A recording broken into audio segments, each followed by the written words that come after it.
हरे कृष्ण। श्रीमद् भगवद गीता अध्ययन अध्याय 8 भगवत प्राप्ति। श्लोक संख्या 6। यम यम वापि स्मरन् भावं त्यजति अन्ते कलेवरं तम तमैवेति कौन्तेय सदा तद्भाव भावितः। अनुवाद। हे कुंती पुत्र, शरीर त्यागते समय मनुष्य जिस जिस भाव का स्मरण करता है वह उस भाव को निश्चित रूप से प्राप्त होता है। प्रभुपाद जी के तात्पर्य में, यदि कोई दिव्य रूप से कृष्ण की सेवा में लीन रहता है तो उसका अगला शरीर दिव्य ही होगा, भौतिक नहीं। अतः जीवन के अंत समय अपने स्वभाव को सफलतापूर्वक बदलने के लिए हरे कृष्ण कृष्ण कृष्ण हरे हरे, हरे राम राम राम हरे हरे का जप करना सर्वश्रेष्ठ विधि है। श्लोक संख्या 7।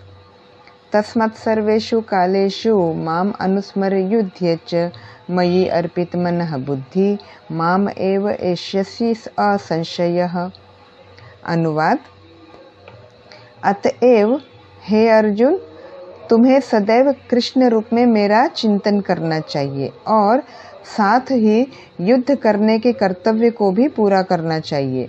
अपने कर्मों को मुझे समर्पित करके तथा अपने मन एवं बुद्धि को मुझ में स्थिर करके तुम निश्चित रूप से मुझे प्राप्त कर सकोगे।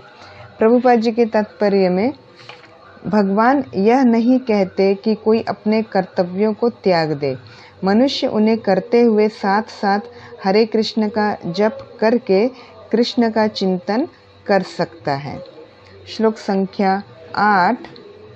अभ्यास योग युक्तेन चेतसा न अन्यगामिना परमं पुरुषं दिव्यं याति पार्थ अनुचिंतयन्। अनुवाद। हे पार्थ, जो व्यक्ति मेरा स्मरण करने में अपना मन निरंतर लगाए रख कर अविचलित भाव से भगवान के रूप में मेरा ध्यान करता है वह मुझको अवश्य ही प्राप्त होता है। प्रभुपाद जी के तात्पर्य में, मन चंचल है, अतः आवश्यक है कि मन को बलपूर्वक कृष्ण चिंतन में लगाया जाए।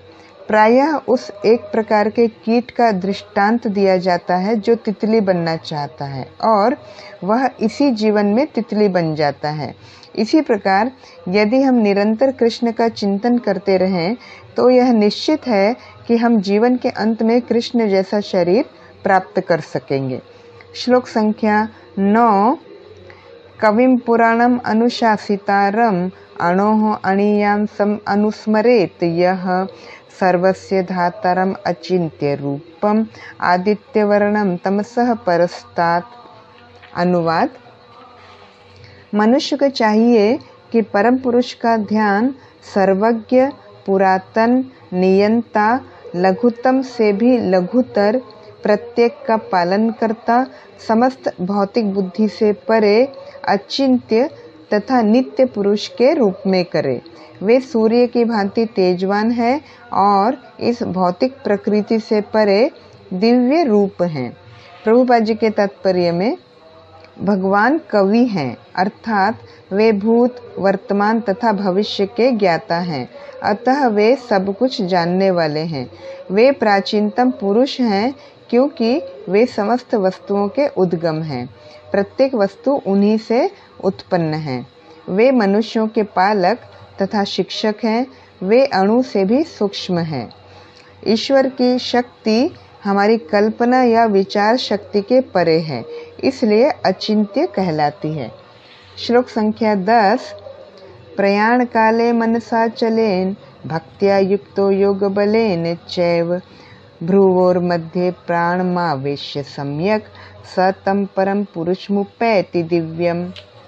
अनुवाद। मृत्यु के समय जो व्यक्ति अपने प्राण को भौहों के मध्य स्थिर कर लेता है और योग शक्ति के द्वारा अविचलित मन से पूर्ण भक्ति के साथ परमेश्वर के स्मरण में अपने को लगाता है, वह निश्चित रूप से भगवान को प्राप्त होता है। प्रभुपाद जी के तात्पर्य में, मृत्यु के समय मन को भगवान की भक्ति में स्थिर करना चाहिए। चूँकि मृत्यु के समय मनुष्य का मन अत्यधिक विचलित रहता है। अतः अपने जीवन में मनुष्य को योग के माध्यम से अध्यात्म का अभ्यास करना चाहिए। हरे कृष्ण।